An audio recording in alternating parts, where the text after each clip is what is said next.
Bonjour, Bienvenue au Salon des livres de Paris. merci. Donc vous êtes ici pour présenter des livres je ne dirais pas de science-fiction. Je crois que vous n'aimez pas beaucoup le terme de science-fiction. C'est pas que j'aime pas le terme de science-fiction, mais ce que j'écris, ça ne correspond pas forcément à de la science-fiction. D'accord. Il y a une connotation de science-fiction parfois, Ouais. mais pas toujours. Moi, je me classerais plutôt parmi les auteurs d'anticipation.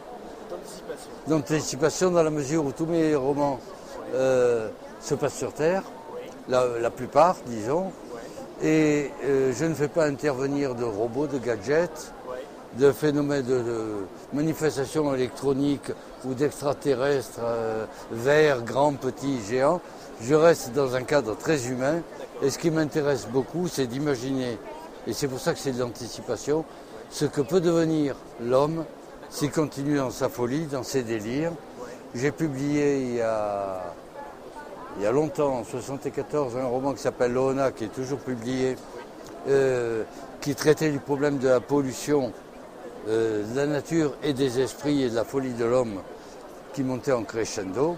Et là maintenant j'ai repris un autre thème. Qui est aussi de l'anticipation. C'est une pollution liée à la société actuelle. Disons que c'est une évolution, l'homme qui est dominé par la machine et qui obéit à des lois de plus en plus inhumaines et qui font ressortir tous ses travers, son côté obscur. Un peu comme dans la guerre des étoiles, le côté obscur de la force. Et en fait, c'est très manichéen, c'est la lutte entre le bien et le mal. C'est ça, c'est toujours pareil. D'ailleurs, c'est le thème de base de tous mes bouquins.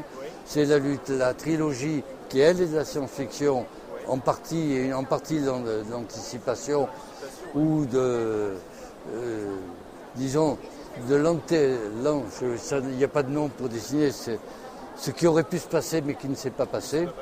Voilà, c'est la trilogie que vous avez publiée de la saga des Alloirs, La main de glace, la bataille de Séraphéa et Planète de cristal que je ne vois pas, qui était là tout à l'heure.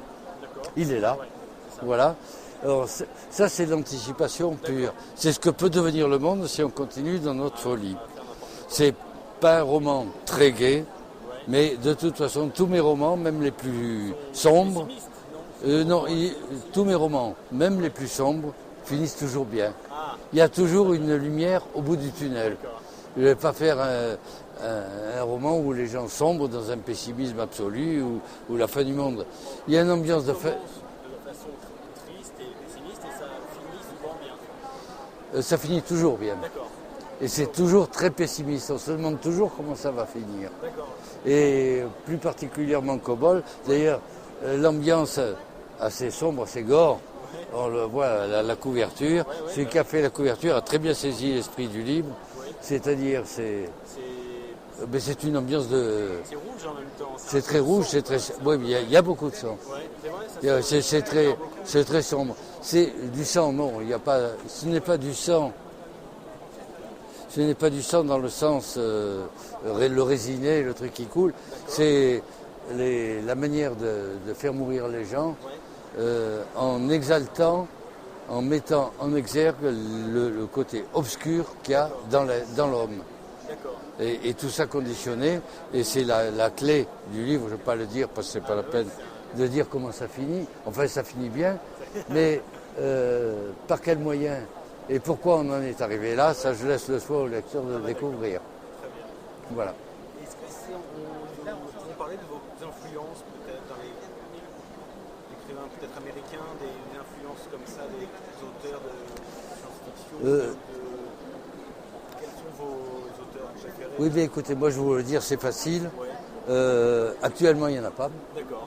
Ce qui m'intéresse, auteur français, il y a Jimmy Gueux. Jimmy Gueux qui a écrit des bouquins remarquables, qui est un des pionniers de la science-fiction en France.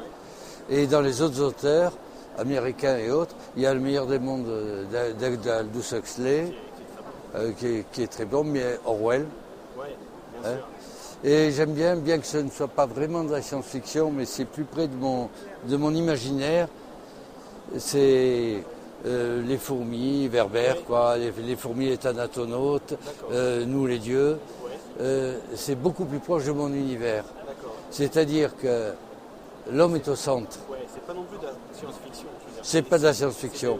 C'est pour ça que quand on parle de mes auteurs de science-fiction, en dehors d'Orwell, du milieu comme français et d'Aldous Huxley, les autres sont pas vraiment dans mon registre. Et ces livres que je vous lis, c'est un petit peu mon registre, parce que j'en prends un autre, c'est Soleil Vert. Soleil Vert, c'était exactement dans ma lignée, dans mon esprit, dans ce que j'écris.